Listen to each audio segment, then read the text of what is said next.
नमस्कार, मैं स्वाति आर शर्मा। आज की कहानी हिम्मत, जज्बे और उन सीमाओं को तोड़ने वाली एक ऐसी महिला की है जिसने अकेले पूरे समाज की सोच बदल दी।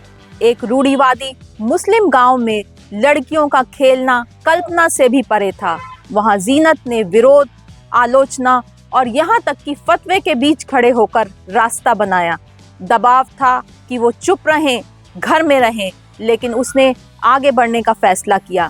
समाज की बंदिशें, धार्मिक आपत्तियों और गहरी जमी सोच को चुनौती देकर जीनत ने न सिर्फ दृष्टिकोण बदला, बल्कि मुस्लिम लड़कियों की एक कबड्डी टीम बनाई जिन्होंने अपनी सीमाएं खुद तय की।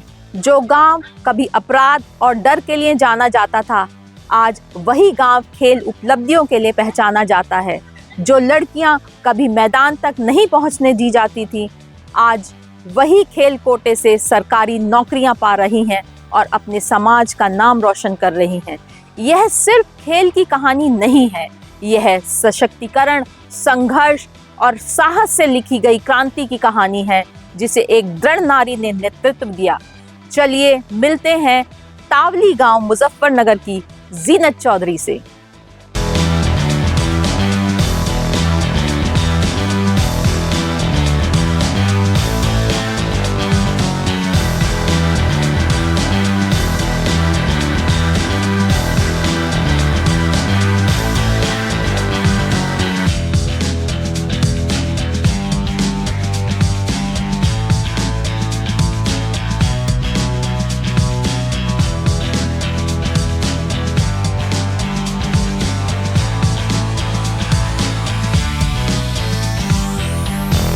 वह अपने गांव की पहली लड़की थी जिन्होंने उच्च शिक्षा के लिए गांव से बाहर कदम रखा, क्योंकि वहां लड़कियों को 8वीं तक पढ़ने के बाद घर के कामों तक ही सीमित करने की उम्मीद की जाती थी। सर, मेरे गांव में मुस्लिम बहुल्य गांव है। गांव में मदरसा है। वहाँ पर सबसे पहले लड़कियों को उर्दू की तालीम दी जाती थी। मैं भी ऐसे ही पहले उर्दू ही पढ़ती थी। फिर हमारे गांव में 8 क्लास तक का स्कूल है, तो वहाँ पर स्पोर्ट्स का तो कोई काम ही नहीं था। तो फिर 9th में पढ़ने के लिए मैं मुजफ्फरनगर गई थी। मुझे नहीं पता था आगे भी एजुकेशन होती है, क्योंकि मेरे स्कूल में एक टीचर थे, तो हम 3 लड़कियाँ थी और बाकी बॉयज़ थे। तो बोले वो जो हिंदू लड़की थी जैन, वो उसको पढ़ा रहे थे, उसको ज़्यादा तरजीह देते कि इसको तो आगे पढ़ना है, तुमको तो चूल्हा ही लिपना है। तो मुझे इस बात का दुख हुआ कि क्या मैं मुस्लिम हूँ, ये एक अपराध है कि मैं मुस्लिम हूँ तो मैं पढ़ नहीं सकती आगे। मुझे भी आगे पढ़ना है, मुझे भी पढ़ के दिखाना है, मैं पढ़ूँगी आगे। तो मैंने पापा से रिक्वेस्ट की। उस टाइम पर टेस्ट पास करने के बाद एडमिशन होता था 9th क्लास में, टेस्ट पास करना पड़ता है। सर, ये 1995 की बात है। और मैंने टेस्ट पास किया, उसके बाद मेरा एडमिशन हो गया था। कॉलेज में लड़कियों को खेलों में मिलने वाले सम्मान और इज्जत ने उन्हें प्रेरित किया और उन्होंने अपने माता पिता को बताए बिना चुपचाप खेल प्रशिक्षण शुरू कर दिया। सर, मैंने वहाँ पे लड़कियों को देखा, जैसे जो गेम्स की लड़की थी, उनको मतलब कि उनका सम्मान ही अलग था। उनको स्कूल वो किसी टाइम आ रही, किसी टाइम जा रही, उनका मतलब कोई वो नहीं था। उनका पहनावा भी अलग था। लोअर टी शर्ट वो लड़कियां पहनती थी, हॉकी, मतलब उनका लाइफ स्टाइल देख करके मुझे ऐसा लगता था कि वाह, ये ज़िंदगी है लड़की की। वहाँ पर खिलाते थे जैसे, तो मैं भी खेलने लगी, प्रैक्टिस करने लगी। पापा से मैंने नहीं बताया, तो कभी मेरे शूज़ गंदे होकर के आते थे, कभी मेरी सलवार गंदी होकर आती थी, तो मम्मी भी डांटती थी, अब इतनी ड्रेस इतनी गंदी कैसे करके आती है, क्या हो रहा, क्या कर रही तू, इतने गंदे। तो मैं झूठ बोल देती थी कभी कि बस में हो गया। तो एक दिन मेरे कपड़ों पे पूरे पे मिट्टी लगी हुई थी, तो अम्मी बोली कुछ कर रही है, कहाँ गई थी ये बता। मार पड़ी तो मैंने बता दिया कि अम्मी मैं वहाँ पे खेलती हूँ, वहाँ पे खिलाते हैं। तो हाँ, तो अम्मी ने सोचा कि स्कूल में भी ये एक सब्जेक्ट होता होगा। हाँ, अम्मी अनपढ़ थी कि ये सब्जेक्ट, बोली कि मेरे बस की नहीं, इतनी गंदी तो कपड़े करके लाती है। तो एक्स्ट्रा अम्मी ने एक और सलवार बनवा ली मेरी, क्योंकि वाइट ड्रेस होती थी।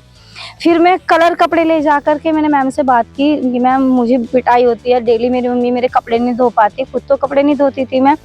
तो फिर मैं घर से एक्स्ट्रा कपड़े लेके जाती थी और उस ड्रेस के ऊपर को वे कपड़े पहन लेती थी और तब मैं खेलती थी। फिर उसके बाद वे कपड़े उतार करके बैग में ले आती। जब वह एक टूर्नामेंट खेलने 4 दिन के लिए गांव से बाहर गईं, तो गांव वालों ने उनके परिवार को ताने देने शुरू कर दिए। अपमान से आहत होकर पिता ने उन्हें खेल से रोक दिया और पढ़ाई तक सीमित कर दिया। फिर वो ऐसे हुआ सर, जब मेरे अंदर खेल का शौक था, वो ने देखा कि लड़कियों का नाम है, उनका लाइफ स्टाइल है, तो मैं भी अपने अंदर लाना चाहती थी। तो मैं स्टेट खेलने के लिए इलाहाबाद गई थी। तो मैंने पापा से बताया था, पापा ने सोचा कि स्कूल टाइम में जा रही है, स्कूल टाइम में वापस आ जाएगी, लेकिन इलाहाबाद जाने आने में ही एक दिन का सफ़र लगता है। मैं वहाँ से 4 दिन में आई थी। तो मेरे गाँव में बहुत ज़्यादा रुस्वा हो रहा था मेरे प्रति कि जलालू की लड़की तो 4 दिन से गायब है। तो फिर पापा बोले कि कहाँ गई थी, इतना टाइम लग गया, फ़ोन था नहीं। मेरे पापा बहुत परेशान थे, रो रो के बहुत बुरा हाल था कि क्योंकि अब मेरे समाज में मैं पहली लड़की थी जो पढ़ने के लिए बाहर गई थी। 4 दिन बाद लौटी, तो आपको पता है एक बाप की बेटी अगर 4 दिन में आए तो उसकी क्या हालत होगी, और बड़ी मैं ही थी। तो फिर पापा ने मेरे पर पाबंदी लगा दी थी कि मैं तुम्हें खिलाऊंगा नहीं, पढ़ाऊंगा बस ओनली। शिक्षा मित्र के रूप में चयन उनके जीवन का मोड़ साबित हुआ।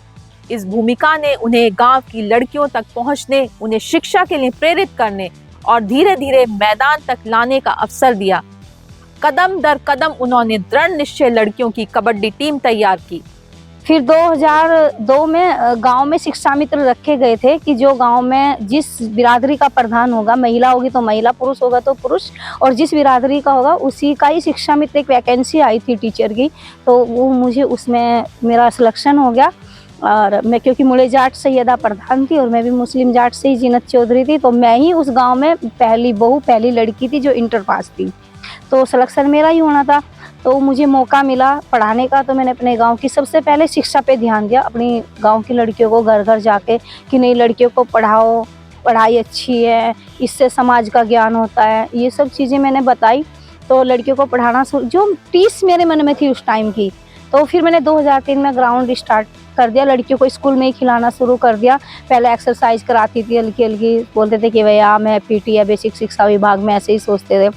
फिर मैंने धीरे धीरे ग्राउंड स्टार्ट कर दिया। पापा ने मना करी कि मैं वो दर्द बर्दाश्त नहीं कर सका। अब फिर दोबारा से फिर मेरे मामा जी हैं, खुर्शीद मामा जी, मेरे पापा उनकी मानते थे, तो फिर मैंने उनके सामने अपनी इच्छा जाहिर की, उन्होंने मुझे सपोर्ट किया सर। कोच का इंतजाम करना उनके लिए सबसे कठिन कामों में से एक था, लेकिन वे डटी रहीं और सफल हुईं।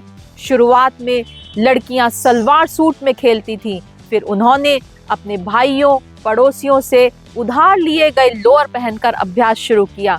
परंपराएं टूटी और एक नई दुनिया का रास्ता खुला। सबसे पहले तो सर मेरे पास ये दिक्कत थी कि जितना मुझसे आता था उतना मैंने सिखा दिया था, लेकिन आगे बढ़ने के लिए मैं उस लेवल तक नहीं थी, क्योंकि मुझे बिठा लिया गया था तो मैं नहीं चाहा। तो फिर मैं स्टेडियम में जैसे लड़कियों को लेके गई, तो वहाँ पे मेरी बात रामपाल सर जी से हुई। वे कोच थे, मैंने उनसे इतनी खुशामद करी, इतनी रिक्वेस्ट की। आपने जो खेल के क्रीड़ाधिकारी थे उनसे रिक्वेस्ट की कि आप रामपाल सर जी को मेरे गाँव में भेजें। तो ये भी डरते थे कि मुस्लिम है लड़कियां, मैं कैसे जाऊंगा। बोले कि कोई अरेंज नहीं है। मैं घर से ही किसी की खुशामद कर करके बाइक लेके भेजती थी, और फिर उनको बुलाती थी, फिर उनको छोड़ने भी भेजती थी, उसका तेल का खर्च डलवाती थी। कुछ दिन तक ऐसे चलता रहा सर। फिर उसके बाद मैं लड़कियों को सूट सलवार में ही खिलाती थी, क्योंकि गांव में सूट सलवार में तो कोई पाबंदी नहीं थी। तो लड़कियों ने खूब अच्छा खेलना शुरू किया। कुछ प्रोग्रेस हुई तो दौड़ते थे तो उनके पैर सलवारों में अड़चते थे। फिर उन्हें कहा कि ज़्यादा भारी मत पहनो, कम हल्की सलवार पहनो। हल्के बलों की सलवार पहननी शुरू करी, लेकिन सलवार तो सलवार है, हम खेल नहीं पाते थे। फिर उसके बाद लोअर आया, लोअर पहनना स्टार्ट कर दिया। लोअर के पैसे भी लड़कियों को नहीं थे, क्योंकि कौन अब मुस्लिम लड़कियों को लोअर खरीदवाता है। शुरू में स्टार्टिंग में लड़की अपने भाइयों के लोअर पहन के आती थी आस पड़ोस में कि तुम्हारी जो लोअर रिजेक्ट हो गया वो हमें दे दो। वो पहन के लड़कियों ने प्रैक्टिस की है सर। जो गांव कभी अपराध के लिए बदनाम था, वही इन बेटियों की सफलता से सम्मान पाने लगा। लेकिन संघर्ष खत्म नहीं हुआ। लड़कों ने उनके लोअर्स चुराए, अभ्यास के दौरान पत्थर फेंके और पानी भरते समय गालियां दी। हर कदम मुश्किल था, लेकिन वे रुकी नहीं। और रामपाल सर जी जब कुछ स्टेट पे नाम होने लगा, क्योंकि गांव का नाम कभी चोरी चकोरी में आता था, फिर मीडिया ने साथ दिया मेरा, तो फिर हमारा नाम अखबारों में छाने लगा। तो कुछ लोगों की, जो शिक्षित लोग थे, उनकी सोच बदलनी शुरू हुई। और सर बहुत डर लगता था, क्योंकि कोई लड़कियों के लोअर भी उठा के ले जाता था ऐसे दीवार पे से, ऐसे जैसे ईंख है वहाँ पे दीवार नहीं थी, तो ऐसे लड़कियों को डरे मारते थे। पानी लेने के लिए जाते थे तो गालियों से नवाजती थी। कि ये तो ऐसा काम कर रही है, ये तो अच्छी लड़कियां नहीं है, हम पानी नहीं देंगे अपना। चल रहा था सर जी, बस धीरे धीरे स्ट्रगल चल रहा था। कुछ के माँ बापों से खुशामंद करके उनके घर घर जाकर लड़कियों को निकालती थी। लड़कियां अच्छा खेलना शुरू करी तो घर वालों ने बिठा लिया, फिर दूसरी लड़कियां तैयार करी। बहुत संघर्ष चलता रहा। पानी नहीं मिला, डीएम साहब से मिली। डीएम साहब मेरे जो पटवारी थे यशवीर सिंह, उन्होंने कहा जीनत डीएम साहब बहुत अच्छे आए हैं, तुम उनसे मदद करो। तो मैं लड़कियों को लेकर डीएम साहब के पास पहुंची। और जब लड़कियां शॉर्ट्स में खेलना शुरू हुई तो गांव के कई लोगों ने इसे पाप कहा, लेकिन उन्होंने अपने कदम नहीं रोके। पहले सूट सलवार में खेलते थे तो रामपाल सर जी गुस्सा हो जाते थे। जब हम टीम के लिए स्टेट पे जाते थे तो बोलते थे कि मैं नहीं साथ लेके जाऊंगा, और कोई देखता है तो क्या कहता है। तो हम वे लड़कियां क्या करती थी, अपनी लोअर टी शर्ट अपने बैग में रखती थी। सूट सलवार पहन के हम गांव में से निकल लेते थे। कुछ लड़कियां क्या करती थी, लोअर टी शर्ट पहन ली और उसके ऊपर सूट सलवार डाल लेती थी, और स्टेशन पे जाने के बाद ऊपर के कपड़े निकाल करके अपने बैग में छुपा लेती थी और लोअर टी शर्ट पहन करके स्टेट पे चले जाते थे। शॉर्ट में जब खिलाना शुरू किया तो कुछ लोग मेरे पास आए कि ये गुनाह है। फिर मैंने उन्हें एक ही बात कही कि जब ये गुनाह है तो तुम देख रहे हो ये भी तो गुनाह है। तुम गैर लड़की को देख रहे हो कि लड़की ने किस कलर का क्या पहना है, वो कितना पहना है, तुम देख रहे हो तब दिख रहा है ना। तुम नहीं तो गैर लड़की को, जैसे औरत को गैर मर्द को देखना गुनाह है, तो मर्द को भी तो गैर औरत को देखना गुनाह है। तुम क्यों देख रहे हो लड़कियां क्या पहन रही है क्या नहीं पहन रही। तो उनके पास मेरी इस बात का जवाब नहीं था, तो फिर वे वापस चले गए थे। और मैं इस नाम से मशहूर हो गई थी कि ये किसी का कहना नहीं मानती, इसको जो करना है यो करके रहेगी। समय के साथ जीनत के खिलाफ फतवा भी जारी हुआ, फिर भी उन्होंने हिम्मत नहीं हारी और अपने मिशन पर अडिग रहीं। सर 2007 में फतवा जारी हुआ था कि मैं लड़कियों को नहीं खिला सकती, अगर खिलाऊंगी तो मुझे समाज से बाहर कर दिया जाएगा। मैंने वो फतवा पढ़ते ही मुझे बहुत गुस्सा आया। मैंने वो फतवा फाड़ करके जो लेके आया था उसी के मुंह पे मार दिया। मैंने कहा मुझे इस बिरादरी की बात कर रहे हो तुम, जो मेरी बिरादरी है, जिस कौम में मैं पैदा हुई हूँ, उसमें से मुझे किसी की ताकत नहीं कि कोई निकाल देगा। और रही बात ये कि मुझे खिलाना है, लड़कियों को उनकी मंजिल तक पहुंचाना है, तो मैं पहुंचा के रहूँगी, मैं किसी की नहीं मानती। हाँ सर, पर्दा प्रथा हमारे यहाँ सबसे ज़्यादा होता है। महिलाएं घूंघट में रहती हैं। उन महिलाओं को अच्छा समझा जाता था कि जो महिलाएं खेत में काम करती थी, छोलती थी, भैंसों का काम करती थी, अपने घर में रोटी वोटी बनाती थी, बस उनको अच्छा समझा जाता था। और जो लड़की नहा धो करके तैयार होकर के अपने कैरियर के लिए, शिक्षा के लिए, एजुकेशन के लिए घर से बाहर निकलती थी, उसको बहुत ही गलत नज़र से देखा जाता था। उनके मैदान तैयार करने पर पाबंदी लगाई गई, पानी रोका गया और हैंडपंप लगाने तक से रोका गया। ऐसे समय में मुजफ्फरनगर के तत्कालीन जिलाधिकारी और उनकी पत्नी ने आगे आकर उनका साथ दिया। कोर्ट जहाँ भी बनाते थे वहाँ पर अपने अपने लड़कों को भेज देते थे कि परेशान करो इनको ग्राउंड ही नहीं बनाना देना चाहिए। फिर एक लड़की थी जो मेरे पास खेलती थी, वहीदा रहमान, उनका सोसाइटी के बराबर में एक घेर था, उस घेर में हमने अपना ग्राउंड बनाया, क्योंकि वो हमारा अपना हो गया था लड़की के परिवार का, तो वहाँ पे हिम्मत नहीं हुई थी किसी की, और गेट वेट वहाँ पे भी नहीं था। शौचालय था एक, वो हमने चेंजिंग रूम बनाया था। पानी लेने के लिए रोड पार करके हम घरों में जाते थे, पीने के पानी के लिए हम बोतल भर भर के ले जाते थे, लेकिन ग्राउंड के लिए तो पानी चाहिए होता था, तो हमें कोई पानी नहीं देता था, और ऊपर से गाली मेरी लड़कियों को देते थे। तो फिर मैं सरकारी नल लगवाने के लिए प्रधान से रिक्वेस्ट की, डीलर से रिक्वेस्ट की, किसी ने नल नहीं लगवाया कि तुम लगवाओगे तो तुम ही वो होगे, कि हम पर्सनल घेर में किसी के नल नहीं लगवा सकते, ये बात प्रधान जी ने बोल दी थी। तो फिर मैं डीएम साहब के पास गई वहाँ पर वे, तो उन्होंने जब तक हमारे डीएम थे संतोष कुमार यादव, तब तक मैं उन्हें बोलकर अपने गांव तक नहीं आई थी कि मेरे आने से पहले मुझे वहाँ पर मिस्त्री बैठे मिले थे कि मैम ये बताइए नल कहाँ पे लगना है, और वो पिक्चर्स भी मैं आपको दिखाऊंगी। इतनी खुशी हमारी बेटियों को हुई थी कि हमें किसी के घर पे नहीं जाना पड़ेगा। अपने पीने का पानी लड़कियां ग्राउंड में डाल डाल के तब हम ग्राउंड बना पाते थे। हर लड़की 2-2 3-3 बोतल पानी के लेके आती थी, वो हालत थी हमारी। बाद में उनके पिता उनके समर्थन में खड़े हो गए, लेकिन माँ अक्सर उनसे बहस करती थी कि दूसरों की बेटियों की जिम्मेदारी क्यों उठाई जाए। यस सर, पापा को तो मामा जी ने मना दिया था, और पापा डेली ग्राउंड पे आते थे मेरे साथ में, क्योंकि दूसरे की बेटियों की भी जिम्मेदारी भाई उनकी बेटी ने ले ली थी। मैं भी इतनी एज की नहीं थी, मैं भी अनमैरिड थी, कुछ लड़कियां तो मेरे से भी ज़्यादा लंबी लंबी थी और तकड़ी थी, लेकिन फिर उनकी जिम्मेदारी भी मेरे ऊपर थी। तो पापा जी डेली ग्राउंड पे जैसे लड़के परेशान करते थे तो पापा हमारे साथ ग्राउंड पे आते थे, तो फिर पापा के साथ में मम्मी लड़ती थी कि तुम ठाली हो, कोई काम नहीं है क्या, दूसरे की बेटियों के ऊपर एक इसे इतना इसे नहीं रोकते, ऊपर से दूसरे की बच्चियों की जिम्मेदारी लेते हो, तुम्हें कोई काम नहीं है, अपना सिलाई का काम छोड़ते हो, कोई दुनिया हमें खाने को देगी। इस तरीके के फिर पापा के साथ में मम्मी झगड़ा करती थी। आखिरकार इन लड़कियों की शानदार सफलता ने सबका नजरिया बदल दिया। जो लोग पहले विरोध करते थे वही बाद में अपनी बेटियों को खेल सिखाने की विनती करने लगे, खासकर जब कई लड़कियों को खेल कोटे से नौकरियां मिली। जब स्टार्टिंग की थी तो सबसे ज़्यादा विरोध करते थे जो, फिर लास्ट में जब लड़कियां रेलवे में ही नहीं, जब नेशनल पे अखबारों में आने लगा, फिर वही अपनी बेटियों को लेकर आने लगे कि जब ये लड़कियां खेल सकती है तो हमारी भी खेल सकती है। फिर वे भी अपनी बेटियों को लेकर के आने लगे। और मैंने सबसे बड़ी बात क्या है सर, जो मेरे प्रति जल रहा था, मुझे गाली भी दे रहा था, मुझे बड़ा बुरा भला भी कह रहा था, तो मैं सुनती नहीं थी। मैंने उनकी लड़कियों को भी खिलाया। फिर बाद में उन्हें एहसास हुआ कि जो हमने इस बेटी को रुकावट में डाला है वो गलत था, ये सही है। सर जो गवर्नमेंट जॉब की बात करूं, स्पोर्ट्स कोटे की बात करूं तो रुकैया, वहीदा रहमान, प्रतिभा, सालू चौधरी, तनु चौधरी, ये लड़कियां सब रेलवे में हैं, तनु एसएसबी में है।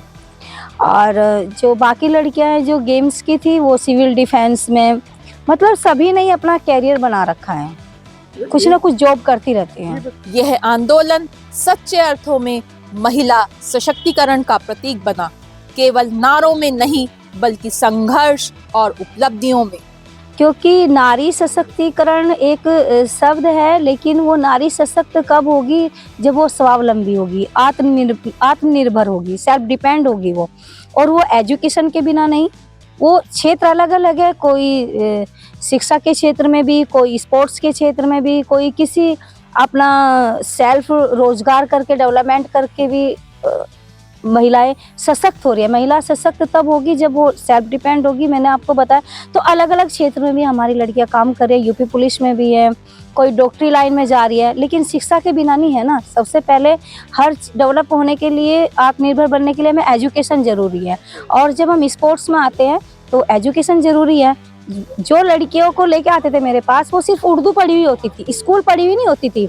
फिर उनका स्कूल में भी उनको एडमिशन करवाना उनकी मजबूरी होती थी, तो वो एजुकेशन भी लेती थी और प्लस स्पोर्ट भी करती थी। आशा करती हूँ जीनत के संघर्ष, साहस और सफलता की कहानी आपको जरूर पसंद आई होगी। ऐसी और प्रेरक कहानियां आप तक पहुंचाने के लिए स्पोर्ट्स मॉन्गर्स को लाइक करें, शेयर करें और सब्सक्राइब करें।